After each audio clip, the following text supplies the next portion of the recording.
Good afternoon, everybody, and welcome to another edition of the Indy's Trusted Servant Show on InspireSmall.biz. Thanks to InspireSmall.biz Major Domo and founder Ryan Henry for hosting the Indy's Trusted Servant Show. What is Indy's Trusted Servant? Well, that's me, Danny O'Malia.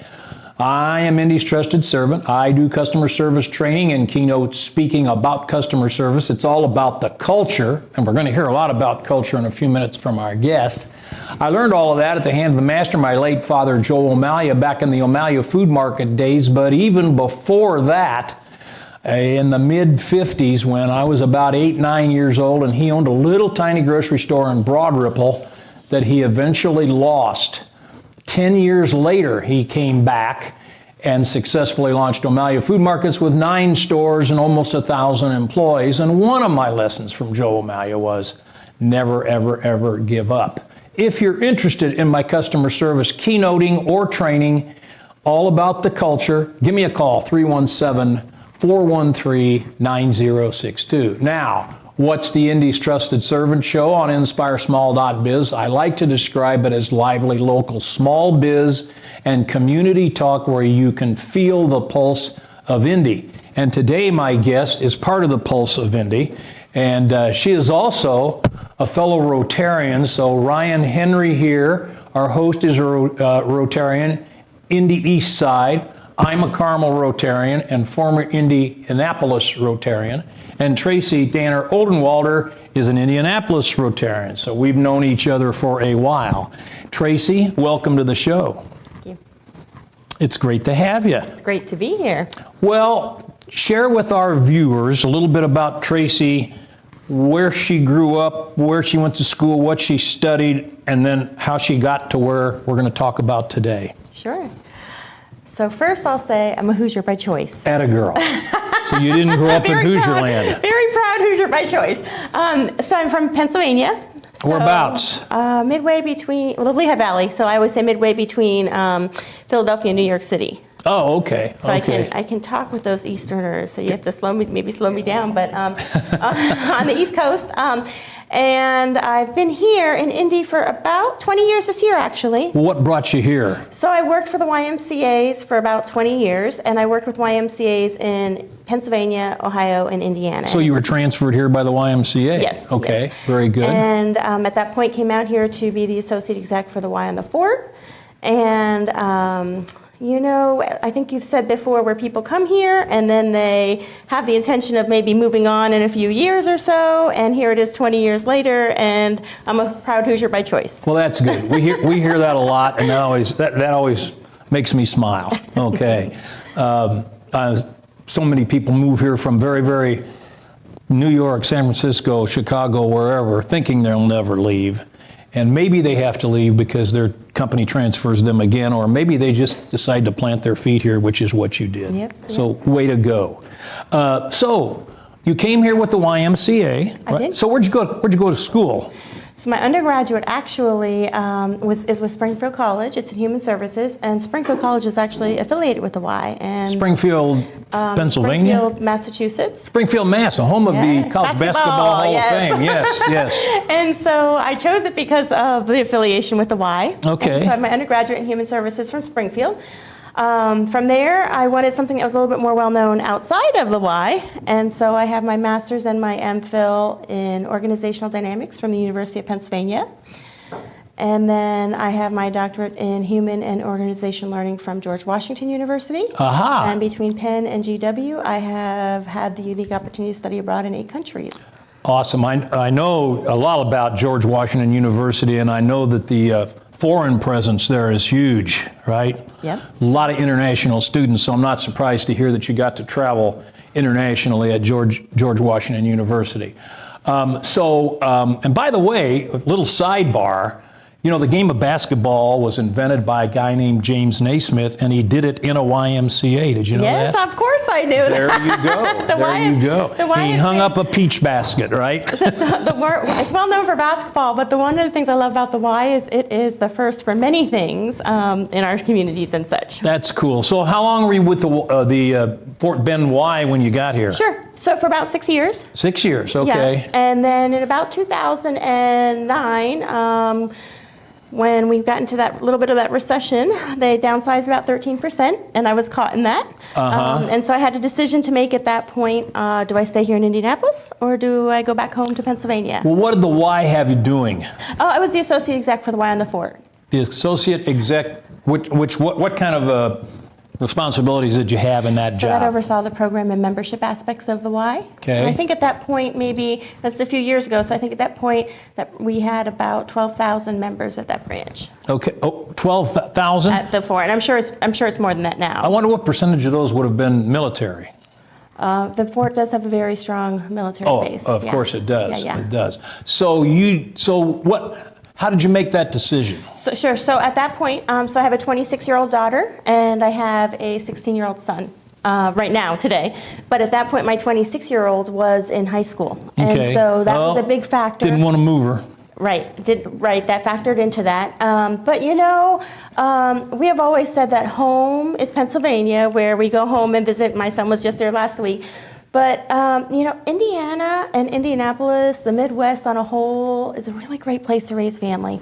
Yeah. It has family values, it's a great cost of living, people are friendly, and so when really looking at how to raise the family, how to raise the kids, that was what we wanted for our children. And so, we had this dialogue, at that point, do we go back to Pennsylvania? And we said, no, we want to stay here. Spoken like a real Hoosier. Yes, and now Atta my girl. little guy, he's 16, starting his junior year tomorrow, so he's in high school. Now, where does he go to school? They both went to the international school. Okay, great. And great. my daughter studied on the Spanish track, and my son is on the Mandarin track. And where'd your daughter go to college?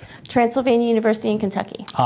In Lexington. Yes, she Yes. wanted to be out of state, and so I think 3 hours got her a little out of state, but actually it was a great fit for her. And Now you're saying, and she's back in Pennsylvania now? no, she's here. She's here, getting okay. married in November. Oh, so congrats. she's settling here in Indiana as well, and she is a Dress for Success coach she is a career coach, for Dress for Success. Dress for Success. Doing great work there. Fantastic. So now back to at the point where the Y cut back and you got caught in that and you decided to stay here. Did you know what you were going to do then, or did that evolve a little bit? So I have a strong faith that everything happens for a reason. And 6 months prior to that, I had applied for my doctorate program. I did all of my education as an adult learner. So I started my undergraduate at age 27. You started your undergrad at 27. Yes, Oh, and so wow. all 17 years of my education, my 4 degrees, have been as an adult working professional in high-level positions, a mom, and then a student. And so 6 months prior to this happening, I had applied for my doctorate with GW, and on books, it looked like I would have been able to do it. And so I applied for it because I had enough vacation time and such to be able, none of it was online, so I would fly into DC and do a cohort type program. No, this was after the cutbacks? No, I had applied 6 months before. Before the cutbacks, yes. okay. And then after, when my position was eliminated, 1 week after that, I received my acceptance into GW. So it all seemed to fall into place very perfectly for me. Yet you didn't settle out there. I didn't settle. I mean, you went to school out there. Correct. I commuted from here. I commuted From in. here? I Oh. took class on from Thursdays to Sundays, 4 days a month, or Thursdays to Sundays every month for about 2.5 years, and none of it was online. Wow, yeah, And that you know was what? But before all that. when you look at the master plan of it all, it fell into place perfectly. And then I had. No, were you a full-time student at the time, or were you? Oh, okay. And a full-time employee and a mama. And the Y is always near and dear to my heart. I went on to continue to do some volunteer work with them over the years. And I just think when you look at the master plan of my life, it kind of worked out the way it was supposed to. So how did you morph into what you're doing now, and then we can talk about what it is. Sure. So I spent the 20 years with the YMCAs, and then I did start pursuing my doctorate. And in that time period that I was pursuing my doctorate, I looked at what was it that I really liked about the Y, and that was that community development piece, really the impact that you're making. And so I drew like a little circle, if you will, of where I could commute because my daughter was in high school here and I didn't want to disrupt her. And so I ended up with Ivy Tech. And surprisingly, I knew that they impacted the community, but I never knew to the magnitude until I was a part of their team. And so for about 5 years, I served as their executive director for resource development. And I oversaw all the fundraising for Marion, Muncie, Anderson, Newcastle campuses. Do you know how many campuses Ivy Tech has now? It seems like every time I'm on the interstate, I see a new one, you know? I'm guessing about 30, and don't quote me on that. Yeah. But if you have been in Muncie, I was with them when we did the campaign for their Muncie facility. So we had a $6.8 million capital campaign, raised $10.2 million. And you were responsible for that? Yes. Well, I provided the leadership to it, but we're a team of us. You know, it's not just one person that does that. And then if you go up and down 69, you see the Anderson campus that I was a part of raising the funds for as well, and then was there for the ribbon cutting, and then shortly after that went on. But one of the things I want to talk about, because I know we're going to talk about culture, is one of the things I'm very proud about with my Ivy Tech days. Yes, the funds that we raised for capital for both the Anderson campus, Muncie campus, we did some really unique things in Marion that we brought in $800,000 for STEM programming for the kids up there. And then the Henry County campus actually was a result of the Muncie campaign where it was a combined campus. So I'm very proud of the capital things and the program things that you can see that the dollars helped. But I'm equally proud of our internal culture. So when I started there, our internal culture fundraising was with our family team was 25%. When I left, it was 83% participation. Now, explain what that internal culture means. And this was at Ivy Tech, right? Sure. You have what does that mean at Ivy Tech? We called it our family campaign, but you have an employee campaign, and if you're going to go out and ask the community to raise dollars and to believe in what you're doing, it's important that inside you believe what you're doing as well. And so when I started there, we had an internal giving of 25% participation. And when I left there, we were at 83% participation. Meaning the staff and faculty were giving it 25%? Faculty, board, yes, anything that would have been connected on that level. And I'm very proud of that because I know that during my time there, that changed the internal culture of people knowing that in order for us to ask, we have to be a part of believing in what we do as well. We were starting some really great things with that campaign and changing that culture and the things that we put in place that are still in place today. And had I stayed there, we would have even continued, and they may have at this point continued beyond the 83%. But during my time period, changing that internal culture from 25% participation to 83% participation. That's very impressive. Was equally as important to me as that $10 million capital campaign. That's really impressive. Yeah. Makes the $10 million easier to raise, obviously. Team effort. So when did you leave Ivy Tech? Sure. And then how did that lead to what you're doing now? Sure. So so right around the 2015 mark, I was graduating with my doctorate, and IPS had created a director of advancement. Now, this is when I met you. You were, with IPS. And actually, I know that you had said about being a fellow Rotarian. I actually joined the Muncie Rotary Club for the first till 2015. So for about 4 years or so, I was with Muncie, and then when I transferred down to Indianapolis, I transferred to clubs as well. Gotcha. But so Indianapolis, our IPS came knocking on my door for a director of advancement position. And that was not housed on the foundation side, it was housed on the school side, and actually was a part of their public relations team.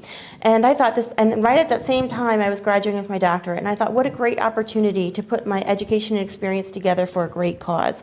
And I used to say I have 30,000 babies and 5,000 teachers, and it was a great cause on the impact to our city and even beyond, because the kids don't just stay here. And so I did that for about 3 years. So I made that change to IPS for about 3 years. So that's been through 2018 or such, correct, right? Correct. Question. Some friends of mine and I were talking about this the other day. What are the IPS high schools? I know it's Shortridge and Addix and Washington and Howe, right? I honestly don't. You don't know these? I haven't stayed. It's really hard to keep up with it because I know Manual was being run by the state. We're down to about 4 or 5 IPS there are high 4 or schools. 5, and I honestly, when I left IPS in 2018, I haven't stayed up with the infrastructure of it. I still think It's hard to keep up they're with. doing great work with the students and definitely needed within the communities we serve, but I haven't stayed up with not having a student in the system or in their school district. I actually have not stayed up with that. Well, you're kept very busy. So 2018, did you leave IPS with what you're doing now clearly in mind, or did this all evolve? It evolved. So what happened is, so IPS created that position. They didn't create it for me, but they came knocking on my door. So I loved that, and I told you it was a great opportunity to serve a great cause. But because they put me on the public relations team, and it was brand new to have their fundraising there, as the position evolved, we did some really amazing things, but as the position evolved, it basically evolved into a glorified event fundraiser, which I know the events were making a difference for the students and the teachers, and we were bringing dollars in, and all of that was fine. But as a entry-level fundraiser, you do not need my education, or as an event fundraiser, you can be an entry-level fundraiser. You did not need my education and experience. And The events are important, but it wasn't your bag, more or less. They were fine, but you could be an entry-level fundraiser and go in and start them. Right. And so when I started my undergraduate at 27 and spent 17 years in my education, and then I was a working professional and a mom and a student, I could not get to a point where I was not utilizing my skill set. So IPS was a great job with a great cause, and they paid me very well. But I realized I wasn't using my skill set, so I thought I either have to be okay With that. with you getting this paycheck and not using my skill set, or I have to do something about that.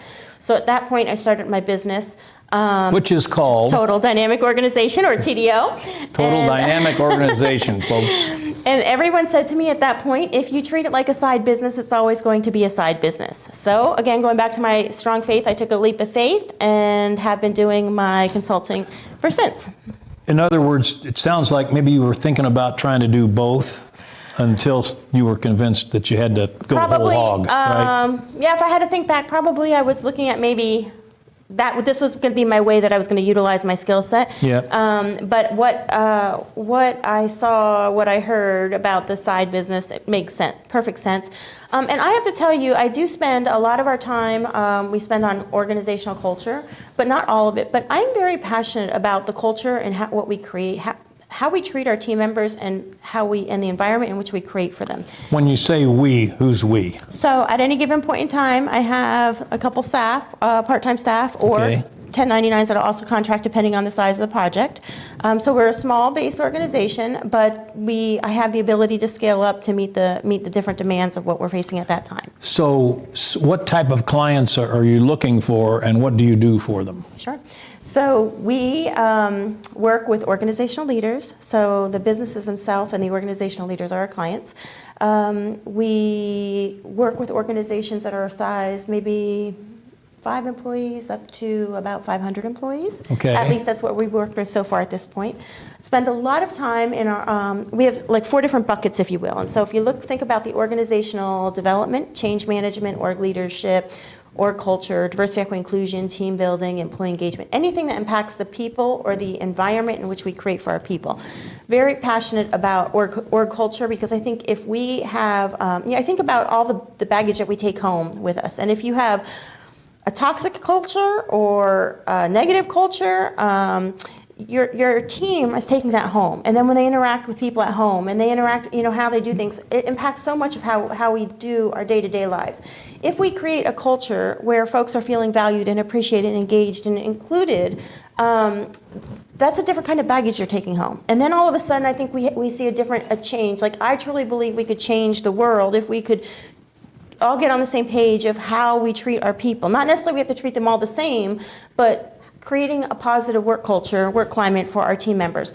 So we spend a lot of time in that org culture space, the change management space. We do help folks create or expand their social footprint. Our nonprofit work, a lot of that revolves around fundraising, board development, strategic planning, and fundraising. So you might have a client and you'll do culture building and fundraising for them. Yes. If that's what they require, right? Yes, we can. Most often, it's usually one or the other. But yes, we can do both.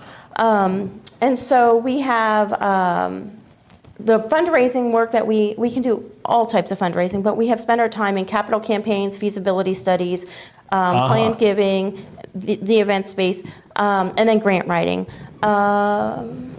I think I probably would cover that. The board development, we've done a lot with board development, strategic planning. Another area that's fairly, I wouldn't say fairly new, but that we have found ourselves in is doing focus groups and interviews as well. Oh, God. You know, I had a Joe O'Malley food market focus group. Oh, there you go. I created it myself, and it was a big help.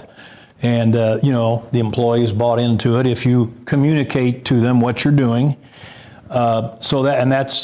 that adds to the culture, right? Yep. So that's great. That's terrific.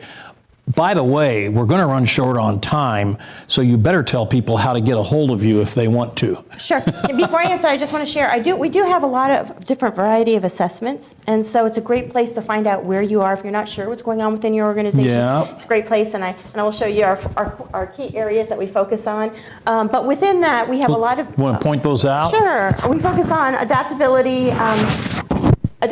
involvement, mission, and consistency, and then we have 12 core values that fall into that. But that's not, we have a lot of assessments around culture, inclusion, communication, and communication styles, anything that impacts your team. And so that gives us a starting point of where you are. And we create customizable plans for you. So we don't come in with a prescribed, we look at what's going on in your organization. That's great. What are your goals, and how can we create that plan to help you implement something that's unique to you to help you achieve your goals. I have to tell you, I might have told you this in the distant past. We connected a lot back at when I was in the Indy Rotary because of this culture thing. And I can remember my dad telling me that we did things a certain way because that's what makes us who we are. Yep. We didn't have the term culture yet, but that's the way he put it, and that's what you're talking about. Exactly. Right? That's what makes us who we are. What makes us different from the others? What makes us different from the others? And honestly, I think it is the culture that we create and how we treat people. And I would say that makes us different, even at TDO, different as well, and how we treat people, how we work with our clients. In order to contact us going forward, our website is tdoconsultants.com. tdoconsultants.com. Yes, Total Dynamic Organization, so tdoconsultants.com. You can email me at tracy@tdoconsultants.com. TRACEY, right? Yes, thank you. Our phone number is 833-DYNAMICS, and we are on Facebook and LinkedIn as Total Dynamic Organization. Would love to hear from you or talk about what's going on with your organization. And I'll bet you if you call Tracy, if she doesn't answer, she'll get back to you. Oh, of course. There you go. That's part of the culture. Tracey Danner-Odenwelder, TDO, thanks for being our guest today. Next week, we'll have another Rotarian. We're on a Rotary roll here. The president of the Indy Rotary, Patrick Broccolo, and head of the Indianapolis Division of Senior One Care. And he's going to talk about what's new with the Indianapolis Rotary, and we'll also preview Indy Do Day, which will come up in the fall, and something that all Indy Rotarians are very proud of. Thanks for watching the Indy's Trusted Servant Show on InspireSmall.biz, and we'll see you next week.